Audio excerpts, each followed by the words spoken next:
እንኳን ለብፁዕ አባታችን ለአቡነ ተክለ ሃይማኖት ወርሃዊ መታሰቢያ በዓል እንዲሁም በዚህች ዕለት ታስበው ለሚውሉ ቅዱሳን ወርሃዊና ዓመታዊ መታሰቢያ በዓላቸው በሰላም አደረሳችሁ አደረሰን። በስመ አብ ወወልድ ወመንፈስ ቅዱስ አሐዱ አምላክ አሜን። የተከበራችሁ የልዑል እግዚአብሔር ቤተሰቦች፣ የእናታችን የቅድስት ድንግል ማርያም የአስራት ያደራ ልጆች፣ የቅዱሳን መላእክት፣ የቅዱሳን ጻድቃን፣ የቅዱሳን ሰማዕታት ወዳጆች በልዑል እግዚአብሔር አምላካችን ፍጹም ሰላምታ እንደምን ቆያችሁ እያልን ከዚህ በመቀጠል በዕለተ ዓርብ የሚነበብና የሚጸለየውን የጻድቁ አባታችን የአቡነ ተክለ ሃይማኖትን ገድሉን እናሰማለን። አንድ አምላክ በሚሆን በአብ በወልድ በመንፈስ ቅዱስ ስም እናምናለን፣ ዛሬም ዘወትርም ለዘላለሙ አሜን። ክቡር አባታችን አቡነ ተክለ ሃይማኖትም በአባ በጸሎተ ሚካኤል ገዳም 10 ዓመት ከተቀመጠ በኋላ ተነስቶ ሄደ። አበምኔቱም ሊሸኘው ተነሳ፣ ልጆቹም ሁሉ ተከተሉት።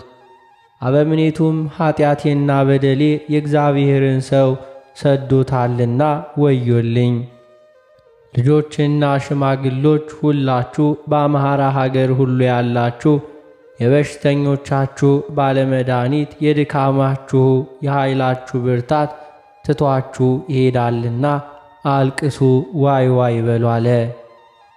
ይህንን የመሰለውን ሁሉ በማለት የሚያቃጥል እንባን ከዓይኖቹ እያፈሰሰ አንገቱን አቅፎ ጮኸ።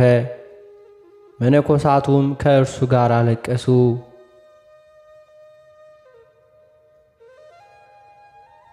ብፁዕ አባታችን አቡነ ተክለ ሃይማኖትም ትላንት የእግዚአብሔር አገልጋዮች ፈጣሪ ወደ ወደደው ሥራ ጠራኝ እንጂ እኔ በፈቃዴ የሚሄድ ይመስላችኋልን? እግዚአብሔር ከእናንተ ጋር ይሁን፣ እኔም ሁላችሁም እንዲሁ ባርኩኝ አላቸው። እግዚአብሔር በረከቱን ያሳድርብ፣ ጎዳናህን ያቅናል።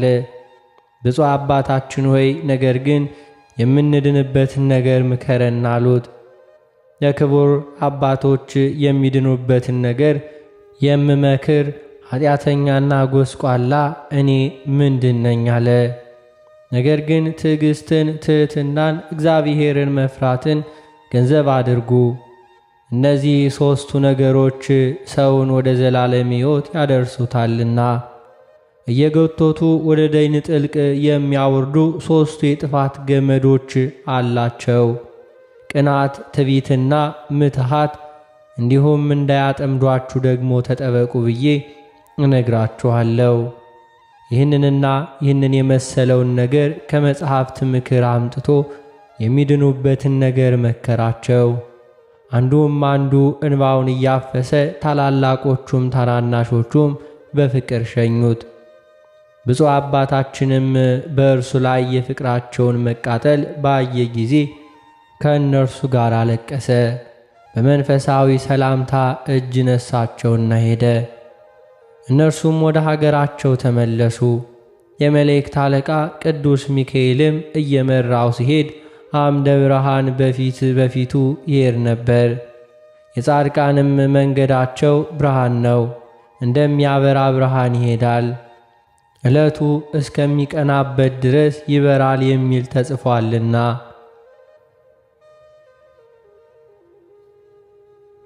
ወደ ታዘዘበትም ቦታ እስከ ደረሰ ድረስ በዚህ አኳኋን ሄደ።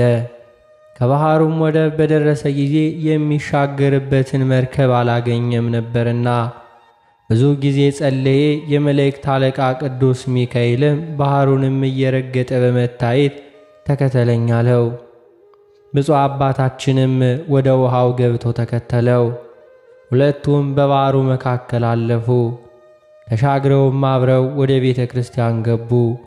መልአኩም ከዚያ ተወውና ወደ አበምኔቱ ገባ። እርሱም ኢየሱስ ሞዐ ነበር።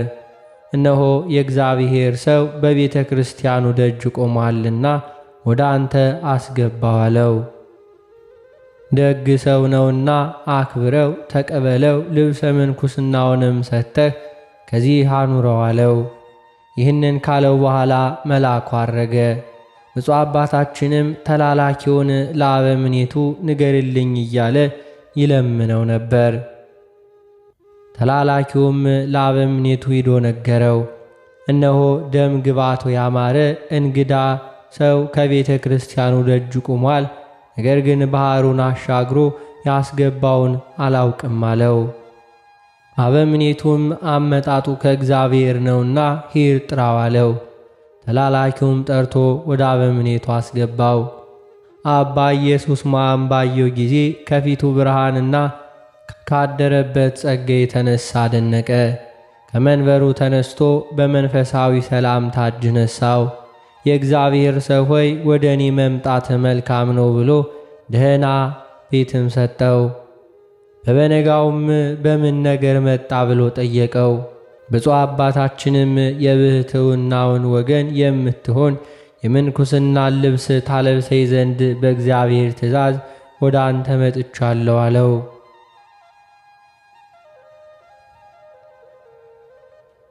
አባ ኢየሱስ ሞዐም ወደ እኔ መምጣት ከእግዚአብሔር ዘንድ እንደሆነ አውቃለሁ።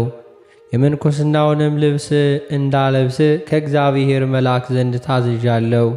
ነገር ግን ጥቂት ቆይ አለው። እርሱ ጋር ጥቂት ቀን ቆየ።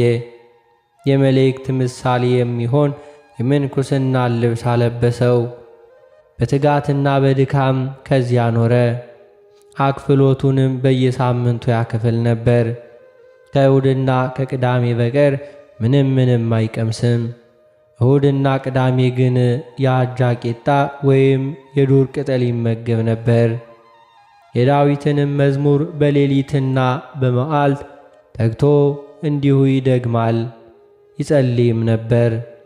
31,050 ጊዜ ይሰግድ ነበር። ወዙ እንደ ውሃ ፈሶ የቆመበት ምድር እስኪያርሰው ድረስ እንደ ጉድጓድ እስኪያጎደጉድ ድረስ 77,000 የሚሰግድበት ጊዜ አለ። እንዲሁም ዕለት ዕለት ድካምና ትጋትን እየጨመረ ብዙ ዘመን ኖረ። ሊያገለግለኝ የሚወድ ሰውነቱን ይጥላ፣ ጨክኖም የሞትኩበትን መስቀል ተሸክሞ ይከተለኝ። ነፍሱንም ሊያድናት የሚወድ ይጣላት፣ የጣላትም ነፍሱን ስለ እኔ ያገኛታል። እኔንም የሚከተለኝ ቢኖር እኔ ካለሁበት ከዚያ ይኖራል። እርፍ ይዞ የኋሊት የሚያርስ የለም። መንግሥተ ሰማያት የተዘጋጀች ናት ያለውን ስሙ ይክበር ይመስገንና ጌታችን የተናገረውን ቃል ለነፍሱ ያስባት ነበርና። ይህንንም ሥራ በመከተል ሰውነቱን ሲያደክማት ከእግዚአብሔር የታዘዘ የመላእክት አለቃ ቅዱስ ሚካኤል መጥቶ ድንገት ነጥቆ ወስዶ ከፀሐይ ይልቅ ወደምታበራ ሀገር አደረሰው። ይህችውም እንደ ሰቀላ የተሰራች ናት።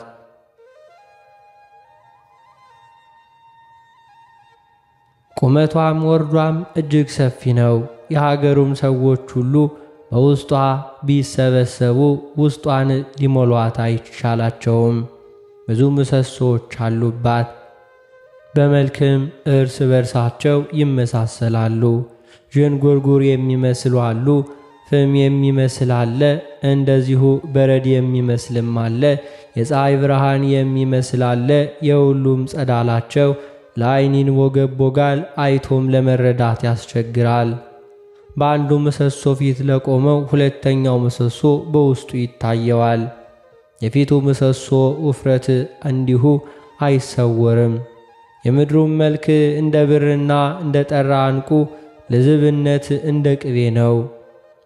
ጠፈሩም እንደሚገለባበት የፀሐይ እግር ያንጸባርቃል። ብፁዕ አባታችንም እንዲህ አለ። ይህ ሰቀላ መጠኑ እንደ ሰፊ ሀገር ያለ ነው እንጂ እንደ ሰቀላ አይደለም። ሁለተኛም እንደ እሳት ይነዳል። እንደ እሳት ነው ብዬ ብናገር እርሱን ማየት በሰውነቴ የሚያለመልም የሚያድን ነው እንጂ የሚያቃጥል አይደለም። እያደነቁም በቤቱ መካከል ደረሱ። እንደዚሁ የተዘጋ ደጆችን እንዲሁም ዙፋኖችን አየው። የመካከለኛውም አንዱ ዙፋን ከሌሎች ይበልጣል። መልኩም እጅግ የተዋበ ነው። በግራና በቀኝ ያሉት ዙፋኖች ከእርሱ ጥቂት ቢያንሱ መልካቸው ግን የሁሉ የተዋበ ነው። እንደ ቀስተ ደመና ያሸበረቁ ናቸው። በዚህም በመካከለኛው ዙፋን ላይ የእሳት ልሳኖች ያሉበት የሚያንጸባርቅ የብርሃን ልብስ ተቀምጧል።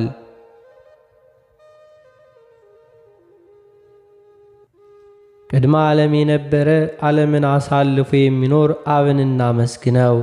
ቅድመ ዓለም የነበረ ዓለምን አሳልፎ የሚኖር ወልድን እናመስግነው።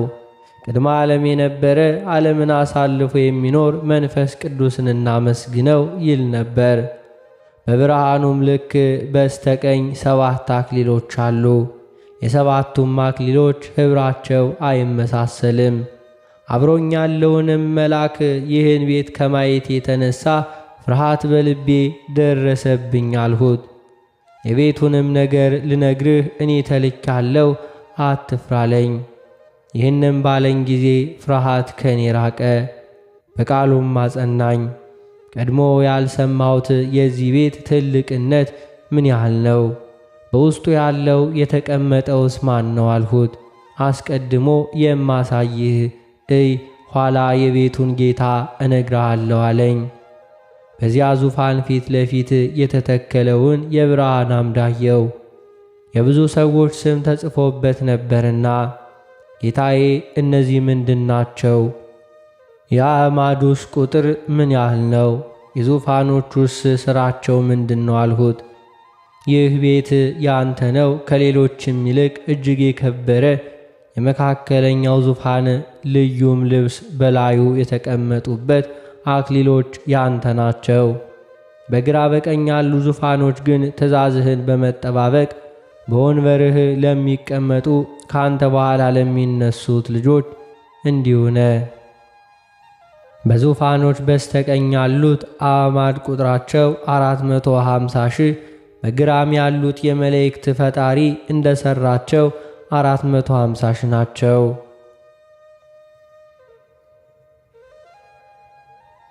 የብዙ ሰዎች ስም በአምዱ ተቀርጾ የሚታየው ይህ ዓለም እስኪያልፍ ድረስ ከመንፈስ ቅዱስ ለእናንተ የሚወለዱ ልጆች ናቸው።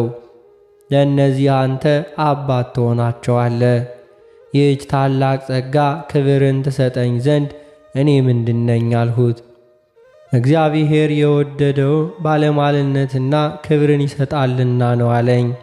ከዚህ በኋላ ወደ ሰማይ አውጥቶ ከመጋረጃው ውስጥ አስገብቶ ከቅድስት ሥላሴ ዙፋን ፊት ለፊት አቆመኝና ሰገርሁለት። ከዚያ አስቀድሞ በማላውቀው በሌላ ምስጋና አመሰገንሁት።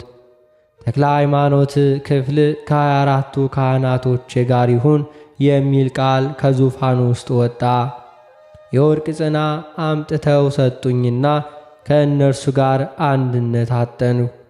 ምስጋናዬ ከምስጋናቸው ጋር ልቤም እንደ ልብሳቸው ሆነ። ፈጣሪዬንም በሦስትነቱ ተገልጾ አየሁት። እንደ ወደድከኝ እወድሃለሁ፣ እንዳከበርከኝ አከብርሃለሁ፣ ስምህንም ልዑል ክቡር አደርገዋለሁ። በጸሎትም የሚለምን ሰው ሁሉ ስላንተ ይድናል። መታሰቢያህንም እንደ ተቻለው ያደረገ እኔ በሰማይና በምድር አከብረዋለሁ። በአንተ ክብር እንዲከብር አደርገዋለሁ ብዬ እነግርሃለሁ። ጭንቅ መከራ ያገኘውም ቢሆን በስምህ ቢጠራኝ እኔ ከጭንቀቱ ሁሉ አድነዋለሁ። በቤተ ክርስቲያንህም የሚያገለግለው ከሰባቱ መላእክት አለቆች ጋር መቆምን እኔ እከፍለዋለሁ። የገድል መጽሐፍ በተነበበበት ስምህም በተጠራበት ቦታ ለዚህ ዓለም ይቅርታና ቸርነቴ በዚያ ይኖራል አለኝ። አመሰገንሁት፣ ሰገርሁለትም።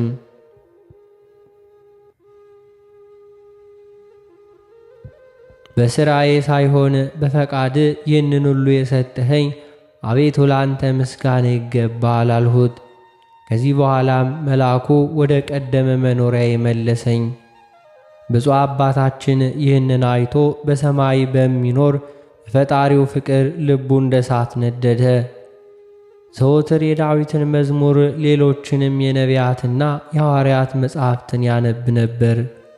ሌሊትና ቀንም አይተኛም ነበር። እንደዚህ ሳለ የምንኩስና ሥርዓትን እንድታውቅ የከበሩ ገዳማትን ፈልግ እንጂ በአንድ ቦታ መኖር ለአንተ ለምን ነው የሚል ሐሳብ በልቡ ተነሳሳ። ይህንንም ሲያስብ ዘወትር ይጠብቀው የነበረው ብሩህ መልአክ በፊቱ ተገልጦ እንዲሁ ተነስ፣ የወደድከውን አድርግ አለው። ብፁዕ አባታችን ተክለ ሃይማኖትም ቅዱስ ሆይ ወዴት እሄዳለሁ አለው። ወደ ትግራይ ምድር ሂድና ዳሞ ከሚባል ተራራ ውጣ። ስሙ ዮሐኒ የሚባለውን የዚህ የከበረ ሰው በዚያ ታገኛለህ። አስኬማና ቆብ ከእርሱ እጅ ተቀበል። ተነስም እንዲሁ እስክልክል ድረስ ከዚያ ቆያለው። ወደ መንፈሳዊው አባቱ ይኸውም አቡነ ኢየሱስ ሞዐ ነው።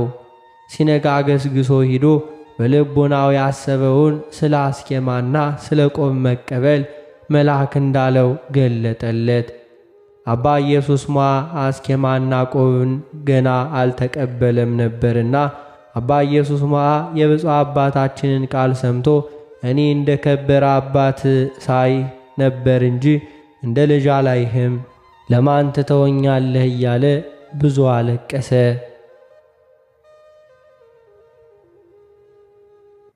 ወደ ገዳሚ ስለ መሄድ ግን ነገርህ ደስ አሰኘኝ።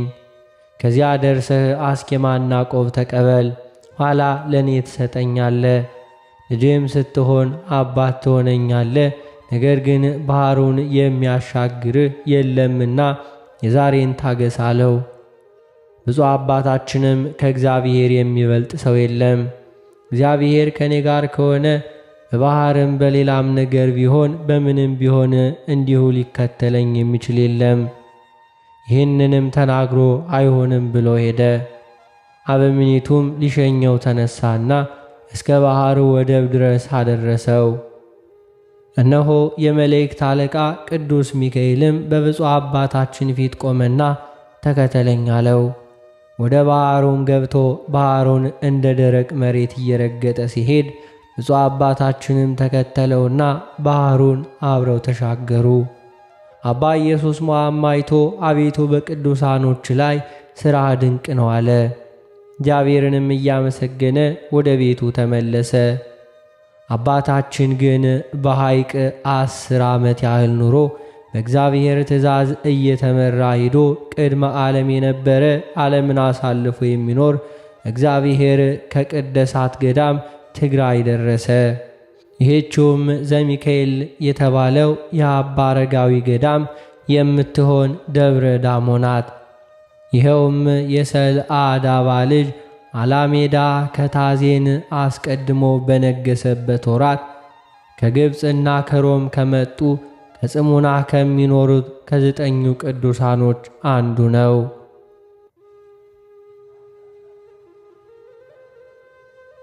እነዚህም አውራጃውን ሁሉ ያበሩ ብርሃን ያላቸው ከዋክብት ናቸው። ከእነዚህ በነግ ዘርቶ በሰርክ የሰበሰበ ውሃም በወንፊት የሚቀዳ አለ። ከእነርሱም በእያንዳንዱ የራሳቸው የጸጋ ክብር ዕድል ፈንታ የተሰጠው አለ። የእነዚህ የተደነቁ ወገን የሆነ አባታችን ቀድሞ ወደ ተገኘና እንዲሁም ካቡነ አረጋዊ ገዳም አበምኔት ዘንድ ገባ። እንደ መጣም አስኬማና ቆብ ለመቀበል መሆኑን ነገረው። አበምኔቱም አባ ዮሐኒ ነበር። ይኸውም ጽድቅና ጸጋን የተመላ ነበር። አንተ ከወዴት ነህ አለው። በፈጣሪ ትእዛዝ ከሩቅ ሀገር ወደ አንተ መጥቻለሁ አለው። ስምህ ማን ነው? የምንኩስናውንስ ልብስ ያለበሰ ማን ነው አለው። ስሜ ተክለ ሃይማኖት ነው። የምንኩስናውን ልብስ በባሕረ ደሴት የሚኖረው አባ ኢየሱስ ሞዐ አለበሰኝ አለው። አባ ዮሐኒም በእውነት አንተ ገንዘቤ ነህ፣ እርሱም በመንፈስ ቅዱስ ወልጄዋለሁና የልጅ ልጄ ነህ አለው። አባ ዮሐኒም እንደ ተለመደው ሥርዓት በአስኬማውና በቆቡ ላይ ጸለየና ለብፁዕ አባታችን ሰጠው። አባታችን ተክለ ሃይማኖቱም ቆቡንና አስኬማውን ተቀብሎ የእነዚህ ስማቸውን የጠራቸው የ9ኙን ቅዱሳን ገድል የምንኩስናውን ሥርዓት እንደሚጀምር ሆኖ ይከታተል ጀመር። ፈጽሞም የገድል ጣዕም እንዳላወቀ ሆነ። ዘወትርም በጎ መሥራትን የሚያውቃት እንዲሁም የማይሰራት ኃጢአት ትሆንበታለች ይል ነበር። የሐዋርያው የጳውሎስን ነገር ይከተላል።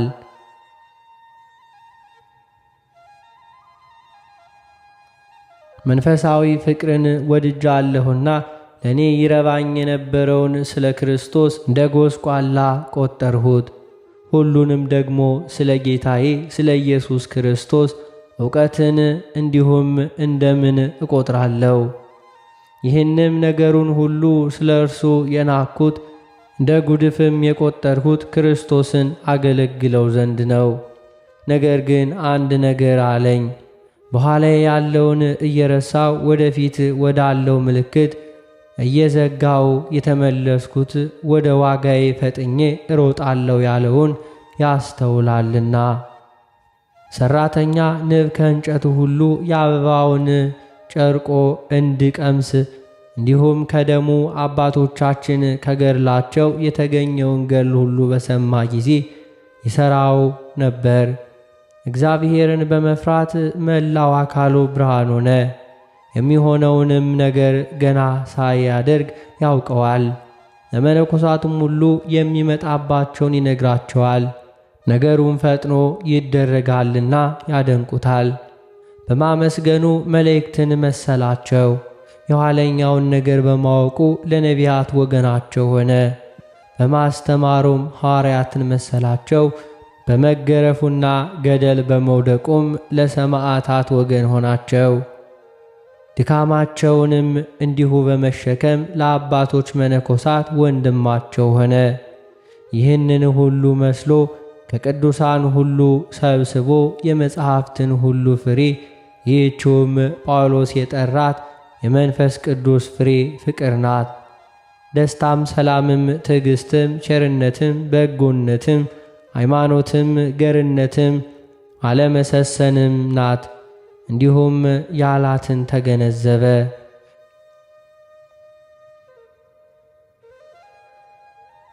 ከሁሉ ይልቅ ፍቅር ይበልጣል። ፍቅር ግን ፍጹም ሕግ ነው። ተራራ እስካፈልስ ድረስ ሃይማኖት ቢኖረኝ ፍቅር ግን ከሌለኝ አንዳች አይደለሁም። ለድሆችም ደግሞ ገንዘቤን ባበላ ሥጋዬንም በእሳት ለመቃጠል ብሰጥ ፍቅር ከሌለኝ ምን የምረባ አይደለሁም። የተደነቁ ወገን የሚሆን አባታችን ግን ይህንን ፍቅር ለመፈጸም በእግዚአብሔር ዘንድ ኃጢአተኛ ሳይሆን ለኃጢአተኞች እንደ ኃጢአተኛ ሆንላቸው። ለእያንዳንዳቸውም ሰውነቴን ስለ አንተ አሳልፋለሁ እንዲሁም ይለዋል። በምክሩም ከክፉ መንገዳቸው የቅዱሳንን ድካም ወደ መሸከም ይመልሳቸዋል። ለሰነፎች እንደ ሰነፍ ሆነላቸው፣ ኋላ ግን ዕውቀት ሆኖላቸዋልና። እንደዚሁ እያደረገ በደብረ ዳሞ 12 ዓመት ተቀምጦ ሳለ የእግዚአብሔር መልአክ ተነጋገረው። ከዚህ ገዳም ውጣና የትግራይን አውራጃ ዙር፣ ከእነርሱም ዘንድ ጥቅም ታገኛለህና የቅዱሳንን ገዳማት እንዲሁም የመነኮሳትን ቦታ ሁሉ ጎብኛለው። ወደ አባ ዮሐኒም ሄዶ ልቦናው የወደደውን ነገረው። ሁሉም መልአኩም እንዳለው ነገረው። አባ ዮሐኒም ቀድሞ ከእግዚአብሔር ታዘ ወደ እኔ መጣ። አሁንም ወደ አዘዘ ቦታ ሂድ፣ እግዚአብሔር ካንተ ጋር ይሁን ብሎ አባ ዮሐኒ ሊሸኘው ተነሳ። ከላይ ወደ ታች ከሚወርድበት ከደብረ ዳሞ በር አወረደው። እንዲሁም ደረሱ። ያለ ጠንካራ ገመድ በላዩ ለመውረድ የማይችል ገደል ከዚህ አለ። የገመዱ ርዝመት በክንድ 40 ያህል ነው። ብፁዕ አባታችንም ከዚያ ደርሶ በገመድ ሊወርድ ጀመረ።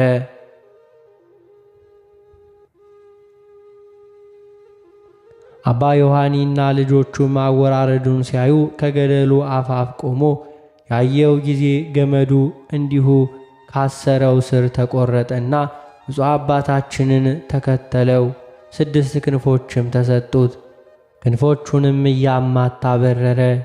የገዳሙን መነኮሳት ሁሉ እያዩ 3 ኪሎ ሜትር ያህል ሄደ። ይህንንም ታምር ያደረገላቸው እግዚአብሔርን እያመሰገኑ ወደ ገዳማቸው ተመለሱ። አባታችን አቡነ ተክለ ሃይማኖትም ወደ ዋሊ ገዳም ገባ። የተሰወሩትንም መነኮሳት ከዚያ አግኝቶ በመንፈሳዊ ሰላምታ እጅ ነሳቸው። ሁሉንም እንደ አንድ ቃል ሆነው ከእኛ የምትከብር አንተ ወደ እኛ ለምን መጣህ አሉት።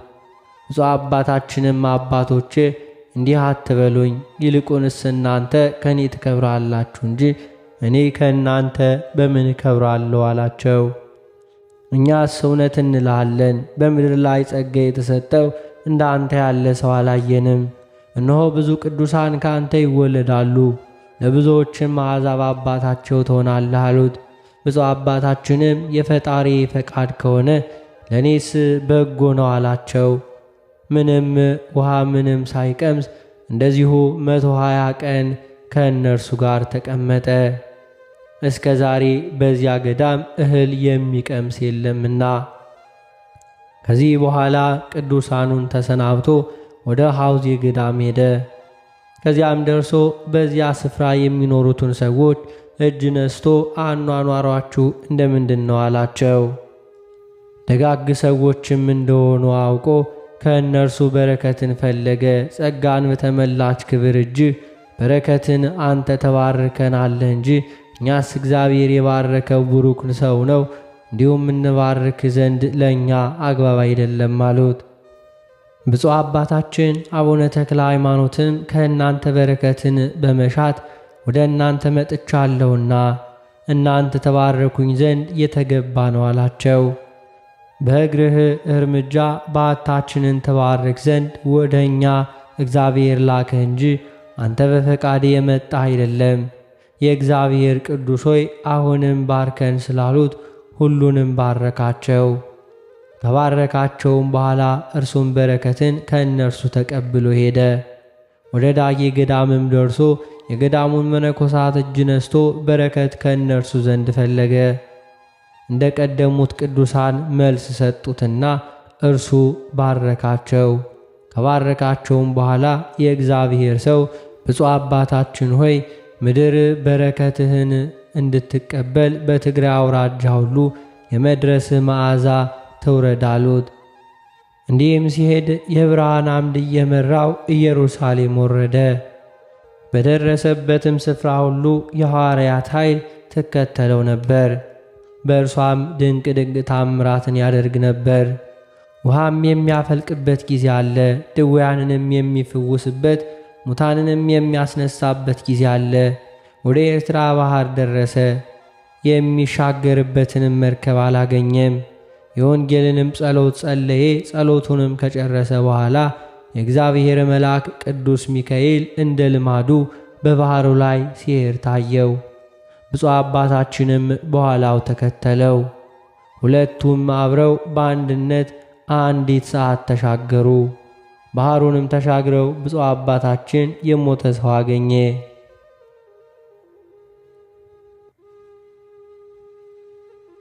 አንተ አስክሬን የክርስቲያን ወገን እንደሆን እኔ መስቀሉን በምሸከምለት በፈጣሪዬ በኢየሱስ ክርስቶስ ስም ከተኛበት ተነስ ብሎ ባረከው። አስክሬኑም ያን ጊዜ እንዲሁም ከእንቅልፉ እንደሚነቃ ተነሳ። አሰምቶም በመጮህ ከጽዮን ወገን የምሆን እግዚአብሔርን የማመልክ ክርስቲያን ነኝ አለ። ክቡር አባታችን ተክለ ሃይማኖትም ምን ገደለህ አለው። ኢየሩሳሌም ሲሄድ በውሃ ጥም ሞቱ አለው። ብፁዕ አባታችንም ኢየሩሳሌምስ የምትሄድ ከሆነ ና ተከተለኝ አለውና ተከተለው። አባ ሚካኤልም እንዲሁም የእስክንድርያው ሊቀ ጳጳስ ሆኖ ሳለ ከጌታችን መቃብር ደረሱ። ወደ እርሱም ገብቶ እጅ ነሳው። ሊቀ ጳጳሳቱም ከወንበሩ ተነስቶ ተቀበለው። የእግዚአብሔር ሰው ተክለ ሃይማኖት ሆይ ወደ እኔ መምጣት መልካም ነው አለው። ብፁዕ አባታችንም በረከትን እንድቀበል ባርከኝ አለው። ዳግመኛም አባቴ ሆይ ስሜን ማን ነገረህ አለው። ስለ አንተ በዚህች ቀን የእግዚአብሔር መልአክ ነገረኝ፣ እውነት እልሃለሁ አለው። የአባቶቼ የሐዋርያት በማርቆስ መንበር የተቀመጡ የአባቶቼ ሊቃነ ጳጳሳት በረከታቸው ይድረስህ ብሎ ብዙውን ባረከው። ብፁዕ አባታችንም እጆቹንና እግሮቹን ሳመው። እርሱም ራሱንና አፉን ሳመው። እንግዲህ ወዲህ አንተ ለብዙዎች መነኮሳት አባት ትሆናለህና አመንኩስ። በስምህም ብዙዎች አብያተ ክርስቲያናት ይታነጻሉ። ወደ ሀገር ተመለስ፣ ከእግዚአብሔር ዘንድ ክፍልህ እርሷ ናትና አለው።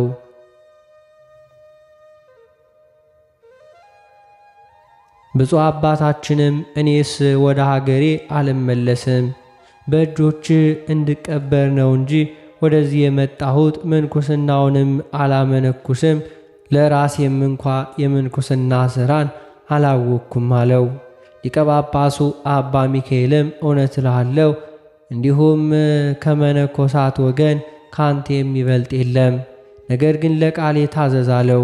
ብፁዕ አባታችንም ከፈጣሪዬ ከእግዚአብሔር በታች አባቴ አንተ ነህና ያልከኝን አደርጋለሁ፣ ነገር ግን ከአስቄጥስና ከሲያት ገዳም ካሉት ቅዱሳን ዘንድ እጅ ልነሳ እወዳለሁ አለው።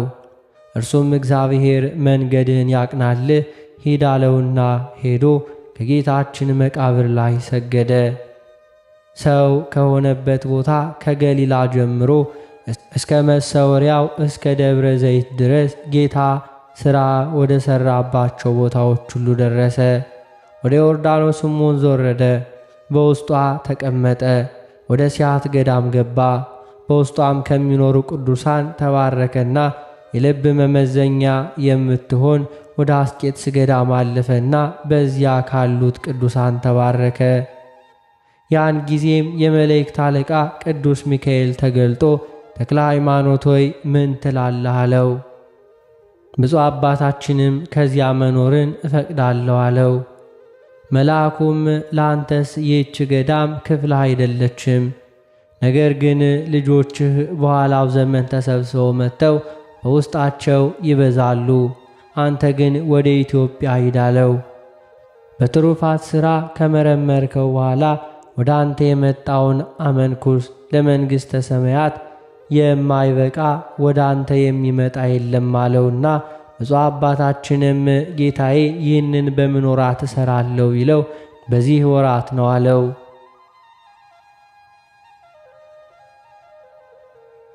ብፁዕ አባታችንም ወደ ኢትዮጵያ ተመለሰና ትግራይ ደረሰ።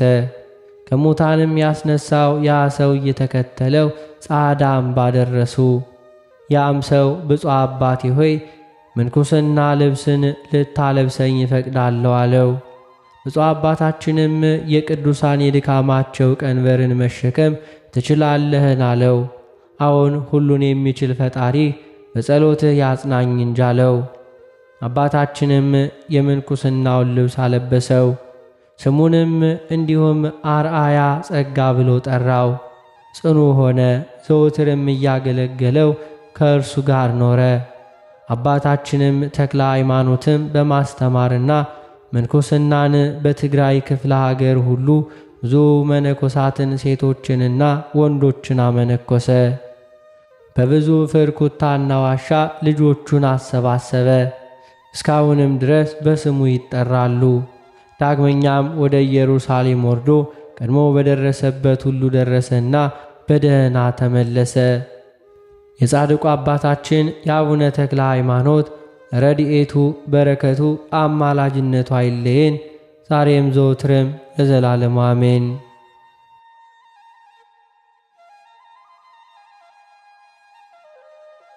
የተከበራችሁ የልዑል እግዚአብሔር ቤተሰቦች ከዚህ በመቀጠል በሐምሌ 24 ቀን የሚነበበውን ስንክሳር እናሰማለን። በስመ አብ ወወልድ ወመንፈስ ቅዱስ አሐዱ አምላክ አሜን። አንድ አምላክ በሆነ በአብ በወልድ በመንፈስ ቅዱስ ስም ሐምሌ 24 በዚች ቀን በደቡባዊ ግብፅ ከታችኛው ምድር አውራጃ ከኒሂሳ ከተማ ቅዱስ አባ ኖህ ሰማዕት ሆኖ ሞተ። የዚህም ቅዱስ ወላጆቹ ቅዱሳን ንጹሐንና የሚራሩ ነበሩ። ይህንንም ቅዱስ ኖብን በወለዱት ጊዜ 12 ዓመት እስኪሆነው ፈሪሃ እግዚአብሔርን እያስተማሩ አሳደጉት። ቤተ ክርስቲያንን የመጻሕፍትን ቃል መስማትንና መማርን የሚወድ ሆነ። ክብር ይግባውና በጌታችን በኢየሱስ ክርስቶስ ስም የክርስቲያን ወገኖችን ዲዮቅልጥያኖስ ባሰቃያቸው ጊዜ ይህ ቅዱስ ደሙን ስለ ጌታችን ሊያፈስ አሰበ። ያን ጊዜም ወደ ቤተ ክርስቲያን ገባ።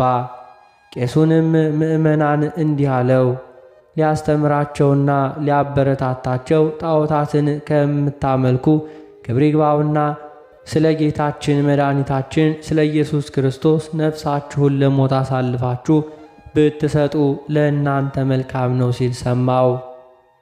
ይህም ቅዱስ እያዘነና እየተከዘ ወደ ቤቱ ተመለሰ። አባቱም የተወለትን ወርቁንና ብሩን ልብሶቹን ሁሉ ተመልክቶ እንዲህ አለ፣ ሁሉ ነገር የዚህ ዓለም ፍላጎትም ሁሉ እንደሚያልፍ እነሆ ተጽፏል። ከዚህ በኋላ ገንዘቡንም ሁሉ ወስዶ ለድሆችና ለችግረኞች ሰጠ። ከዚህም በኋላ ወደ ሀገረ ገምኑድ ሄደ። በእግሩም ሲጓዝ በባህር ዳርቻ ሉሲዮስ የሚሉትን መኮንን አገኘው። በፊቱም ቆሞ ክብር ይግባውና በጌታችን ኢየሱስ ክርስቶስ ስም ታመነ። መኮንኑም ታላቅ ስቃይን አሰቃየው። ከዚህም በኋላ የእግዚአብሔር መልአክ ተገለጠለት። በእርሱ ላይም የሚደርሰውን ሁሉ ነግሮት አጽናናው። ከዚህ በኋላ መኮንኑን ወደ ሰሜን ሀገር ሲጓዝ የከበረ ኖብን ከእርሱ ጋር በመርከብ ወሰደው። በመርከቡም ምሰሶ ላይ ዘቅዝቆ ሰቀለው። መኮንኑም ሊበላና ሊጠጣ ተቀመጠ። በመኮንኑም እጅ የነበረው ጽዋ ወዲያውኑ እንደ ድንጋይ ሆነ። የወታደሮቹም ዓይኖቻቸው ታወሩ። የእግዚአብሔር መልአክም ከሰማይ ወርዶ አባ ኖብን ፈቶ ከተሰቀለበት አወረደው። በአፍንጫና በአፉ የወረደውንም ደም አሻሸለት።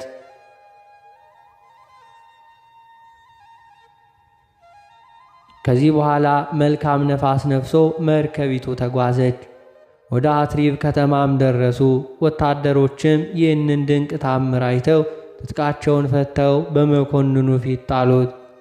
ክብር ይግባውና በጌታችን ኢየሱስ ስም ታመኑ። ሰማዕታትም ሆነው ራሶቸውን ቆረጧቸው። የሰማዕትነትን አክሊልም ተቀበሉ። መኮንኑም በአትሪብ ከተማ ቅዱስ አባ ኖብን ታላቅ ስቃይን አሰቃየው። በብረት አልጋ ላይ አስተኝተው ከበታቹ እሳትን አነደዱ። በጸለየ ጊዜም እግዚአብሔር ከእሳት አዳነው። ከዚህም በኋላ በመጋዝ መገዙት፣ ሕዋሳቱንም ቆረጡት። የእግዚአብሔር መልአክም ወርዶ አዳነው፣ አለ ጉዳትም በጤና አስነሳው። ከዚህ በኋላ ወደ እስክንድሪያ ከተማ ወሰዱት።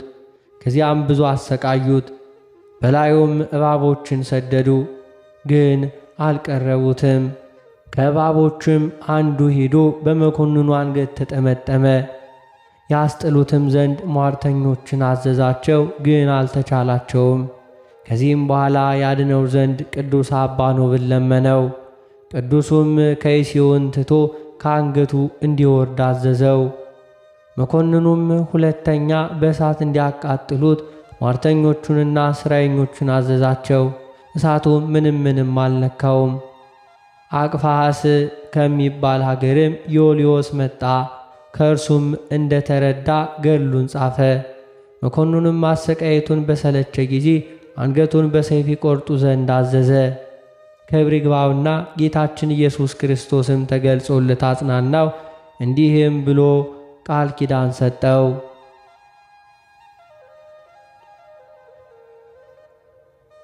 ሥጋህ በሚኖርበት ቦታ ከእርሱ ታላቅ ፈውስ ይሆናል።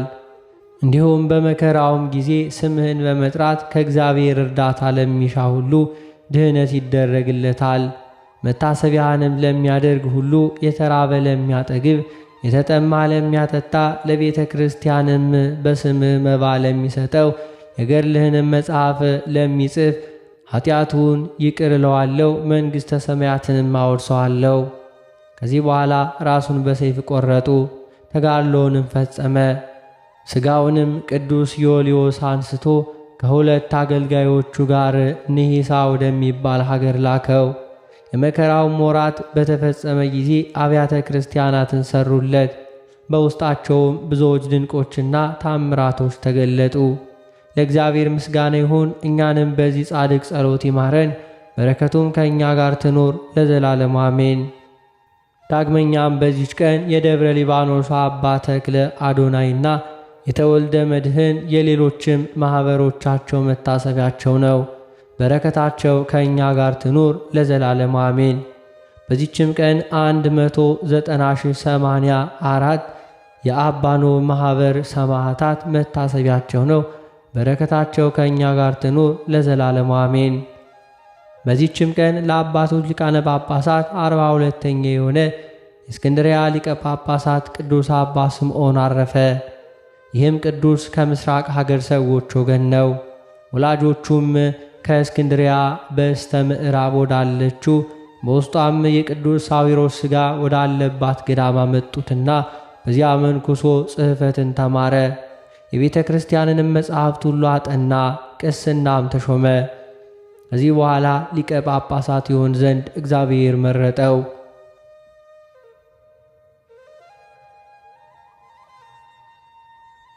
በተሾመ ጊዜም መንፈሳዊ መምህሩ የሊቀ ጵጵስናውን ሥራ አስተማረው። በጾምና በጸሎት እየተጋደለ ኖረ። እንጀራና ጨውም አይበላም ነበር። ነገር ግን በእሳት ያልበሰሉትን ጎመን ከተልባ ጋር ይበላ ነበር። እንዲህም አድርጎ ደማዊት ነፍሱን ለባቢት ነፍሱን አስገዛ። እግዚአብሔርም ታላላቅ የሆኑ ብዙዎች ድንቆችና ታምራትን በእጆቹ ላይ አደረገ። እነዚህም ከእስክንድርያ ካህናት ክፉዎች ወስደው ከሚጠጣው መጠጥ ጋር በብርሌው ውስጥ ደባለቁት። ጠጥቶም ይባርካቸው ዘንድ እንዲጠጣ እየለመኑት ለሊቀ ጳጳሳቱ ሰጡት። እርሱም ቅዱስ ቁርባንን ከተቀበለ በኋላ ያንን መርዝ ጠጣው። ከክፉ ነገርም ምንም አልደረሰበትም። ሁለተኛም ሦስተኛም ሰጥተውት ምንም አልጎዳውም። ከመዳኑም የተነሳ አደነቁ። ከዚህ በኋላ ወደ ገበያ ሄደው 2 አዳዲስ በለስን ገዙ። በውስጡም የሚገድል መርዝን አደረጉ።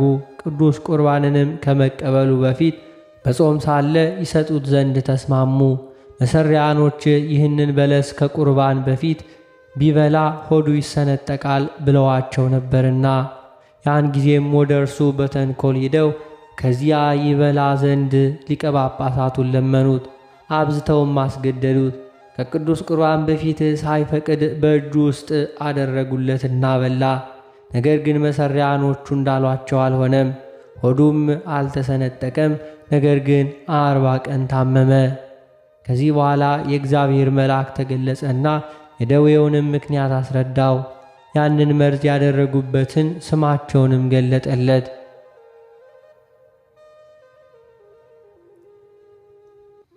በዚያ ወራትም የግብፅ ንጉሥ አብዶ አልአዚዝ ወደ እስክንድሪያ ከተማ መጣ። ይህ አባት ሊቀ ጳጳሳት ስምዖን ሊቀበለው ወጣ። ንጉሡም በሊቀ ጳጳሳቱ ፊት ላይ የደዌ ምልክት አይቶ መሳፍንቶቹን መልኩ እንዲህ እስኪለወጥ ድረስ ሊቀ ጳጳሳቱ ምን ደረሰብ ብሎ ጠየቃቸው። እነርሱም ክፉዎች ካህናት በእርሱ ላይ እንዳደረጉበት መርዝም ሁሉ እንዳበሉት ነገሩት። ንጉሡም ተቆጣ። ካህናቱና መሰሪያኑም በእሳት እንዲያቃጥሏቸው አዘዘ። ያን ጊዜም ይህ አባት ከንጉሡ እግር በታች ወድቆ ይምራቸው ዘንድ እያለቀሰ ለመነው። ንጉሡም አይደለም እንደሚገባቸው ያቃጥሏቸው እንጂ አለው። ይህም አባት ስለ እኔ አንተ ካቃጠልካቸው ለእኔ ክህነትና ሊቀ ጵጵስና አይገባኝም አለው። ንጉሡም ሰምቶ ከየዋህነቱና ከርኅራኄው የተነሳ አደነቀ። እነዚያን ካህናትና መሰሪዎች ከእስክንድርያ እንዲያሳድዷቸው አዘዘ። ንጉሡም ይህን አባት እጅግ ወደደው፣ አከበረውም። እንደ ወደደውም አብያተ ክርስቲያናትንና ገዳማትን ይሠራ ዘንድ ፈቀደለት። እርሱም በምስር ሰሜን አልዋህ በሚባል ሀገር አብያተ ክርስቲያናትን ሠራ። በሹመቱም ዘመን ሌሎች ብዙ ሥራዎችን ሠራ። ካደረጋቸው ታምራቶቹ ሌላው ይህ ነው። ሚናስ የሚባል አንድ ቄስ ነበር። ሙቶ ከተገነዘ በኋላ በዚህ አባት ጸሎት ተነሳ። የመነሳቱም ምክንያት እንዲህ ነበር። ይህ አባት ስምዖንም በመላ አብያተ ክርስቲያናት ንብረት ንዋየ ቅድሳትን አልባሳት ላይ መጋቢ አድርጎ ይጠብቅ ዘንድ ቄሱን ሾመው። ሁልጊዜም የቤተ ክርስቲያንን ገንዘብ በቤትህ ውስጥ አታኑር እያለ ያዘው ነበር። ከዚህ በኋላ ድንገተኛ ደዌ ያገኘውና አንደበቱና ጉሮሮው ተጣጋ። ሊቀ ጳጳሳቱም ሰምቶ እጅግ አዘነ። ስለ አብያተ ክርስቲያናትም ንብረት ያንን ቄስ ከሞት ያድነው ዘንድ በዚያች ሌሊት እግዚአብሔርን እየለመነ መላዋን ሌሊት ለጸሎት ተጋ።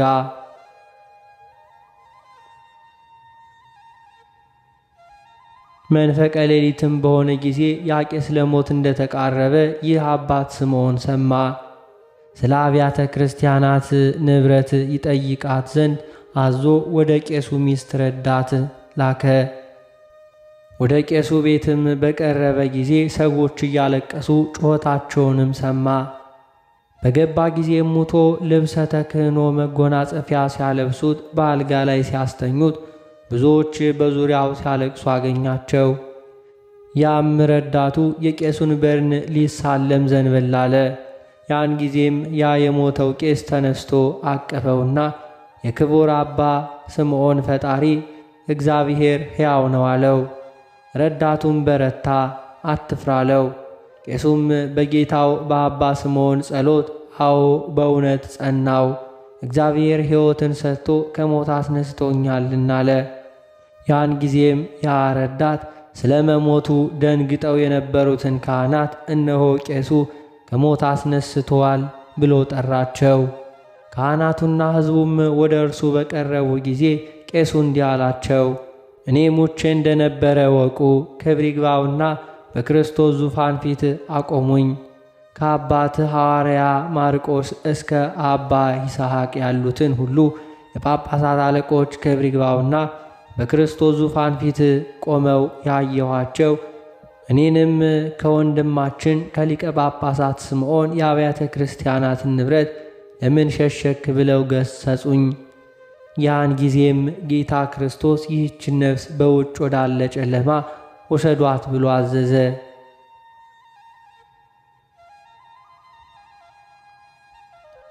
ሊወስዱኝም በጎተቱኝ ጊዜ ክብር ይግባውና በጌታችን ኢየሱስ ክርስቶስ ዙፋን ፊት የጳጳሳት አለቆች ሰገዱ፣ እንዲህም እያሉ ማለዱ፣ ይህን ሰው አንድ ጊዜ ማረው፣ ንብረታቸውን ስለሚጠብቅላቸው አብያተ ክርስቲያናት ብሎ ወንድማችን ስምዖን ስለ እነርሱ እነሆ ቁሞ ይጸልያልና። ጌታችንም ልመናቸውን ተቀብሎ ነፍሴን ወደ ሥጋዬ መለሰ። እንዲህም አለኝ፣ እነሆ ስለ ምርጦቼና ስለ ወንድማቸው ስለ ሊቀ ጳጳሳት ስምዖን ማርሁ። አንተም የአብያተ ክርስቲያናትን ንብረት ግለጥለት፣ አለዚያ ግን ወደዚህ እመልሳለሁ። የእነዚህንም ልመናቸውን ስለ አንተ ሁለተኛ አልቀበልም። በዚያ የነበሩትም ሰዎች ይህን በሰሙ ጊዜ እጅግ አደነቁ፣ ምስጉን እግዚአብሔርንም አመሰገኑት። ሐዘናቸውም ወደ ደስታ ተለወጠ። ያም ቄስ ይህንን ታምር ሁሉ እየተናገረ ብዙ ዘመን ኖረ። ይህም አባት ስምዖን በባቱ ውስጥ በገድል የተጠመደ ሆኖ ኖረ። መንጋዎቹንም ያስተምራቸው ይገስጻቸውና በቀናች ሃይማኖትም ያጸናቸው ነበር። ከዚህም በኋላ በሰላም አረፈ። ለእግዚአብሔር ምስጋና ይሁን። እኛንም በዚያ አባት ስምዖን ጸሎት በሁሉም ሊቃነ ጳጳሳት ጸሎት ይማረን፣ በረከታቸው ትድረሰን ለዘላለሙ አሜን።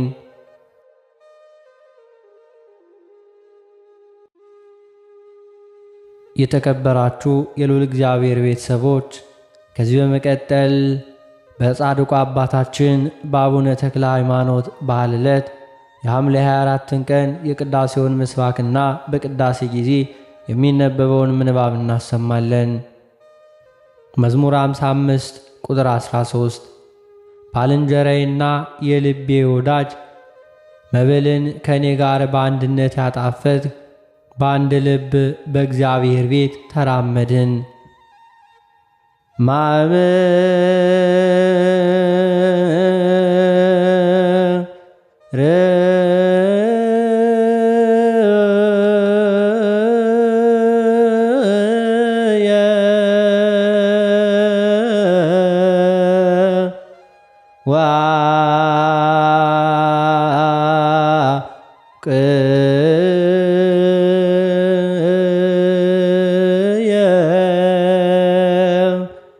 ዘህቦ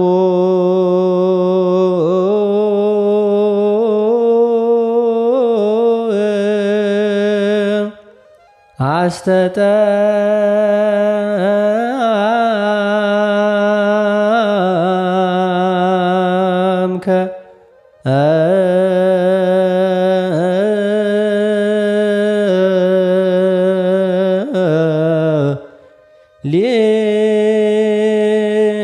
ሊተ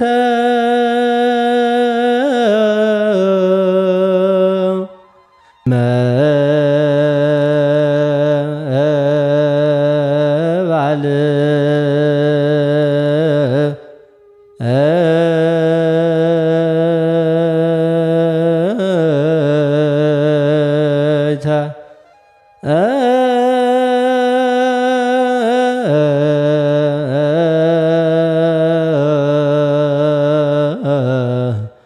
ወነሐውር ቤተ እግዚአብሔር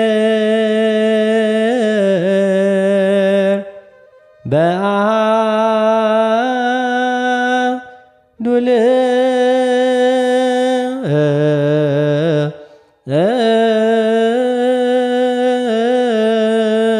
ልብ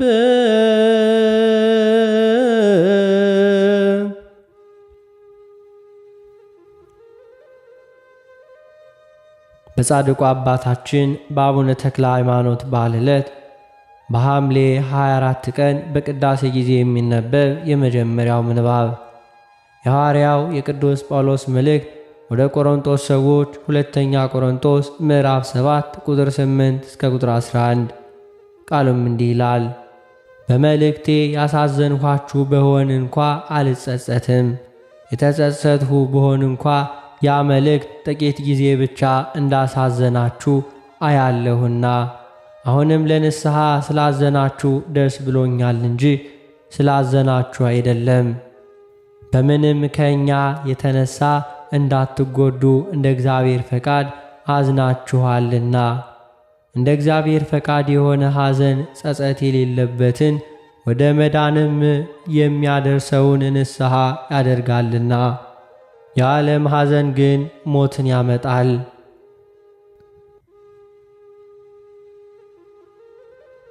በጻድቁ አባታችን በአቡነ ተክለ ሃይማኖት በዓል ዕለት በሐምሌ 24 ቀን በቅዳሴ ጊዜ የሚነበብ ሁለተኛው ምንባብ የሐዋርያው የቅዱስ ጴጥሮስ መልእክት አንደኛ ጴጥሮስ ምዕራፍ 5 ቁጥር 1 እስከ ቁጥር 6።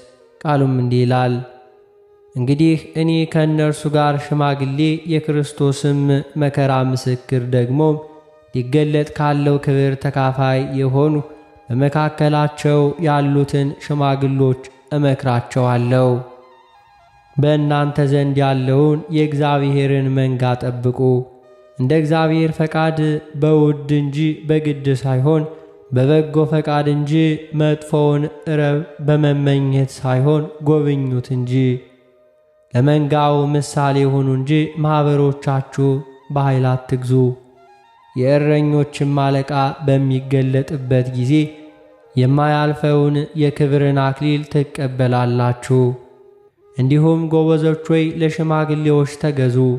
ሁላችሁም እርስ በርሳችሁ እየተዋደዳችሁ ትሕትናን እንደ ልብስ ታጠቁ። እግዚአብሔር ትዕቢተኞችን ይቃወማልና ለትሑታን ግን ጸጋን ይሰጣል።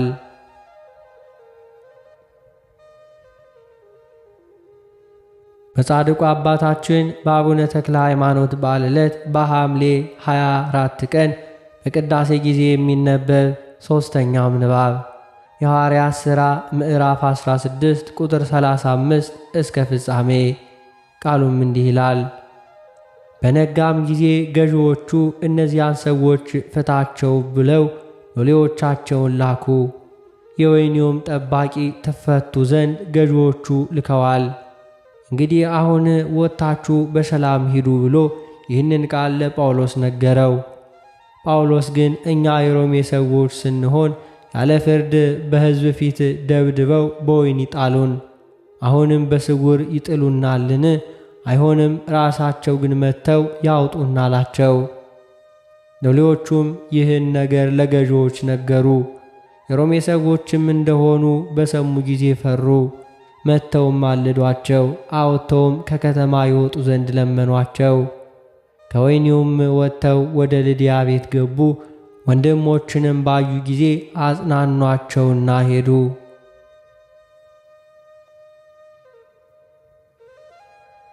በጻድቁ አባታችን በአቡነ ተክለ ሃይማኖት በዓለ ዕለት በሐምሌ 24 ቀን በቅዳሴ ጊዜ የሚነበብ የወንጌል ምንባብ የማቴዎስ ወንጌል ምዕራፍ 19 ቁጥር 16 እስከ ቁጥር 22። ቃሉም እንዲህ ይላል። እነሆም አንድ ሰው ቀርቦ መምህር ሆይ የዘላለምን ሕይወት እንዳገኝ ምን መልካም ነገር ላድርግ አለው። እርሱም ስለ መልካም ነገር ለምን ትጠይቀኛለህ? መልካም የሆነ አንድ ነው። ወደ ሕይወት መግባት ብትወድ ግን ትእዛዛቱን ጠብቅ አለው። እርሱም የትኞቹን አለው? ኢየሱስም አትግደል፣ አታመንዝር፣ አትስረቅ፣ በሐሰት አትመስክር፣ አባትህንና እናትህን አክብር፣ ባልንጀራህንም እንደ ራስህ ውደድ አለው። ጎበዙም ይህንን ሁሉ ከሕፃንነቴ ጀምሬ ጠብቄአለሁ፣ ደግሞስ የሚጎድለኝ ምንድን ነው አለው። ኢየሱስም ፍጹም ልትሆን ብትወድ ሂድና ያለህን ሸጠህ ለድሆች ስጥ፣ መዝገብንም በሰማይ ታገኛለህ፣ መጥተህም ተከተለኝ አለው። ስለ ቃሉ የጌታችን የአምላካችን የመድኃኒታችን የኢየሱስ ክርስቶስ ስሙ የከበረና የተመሰገነ ይሁንልን።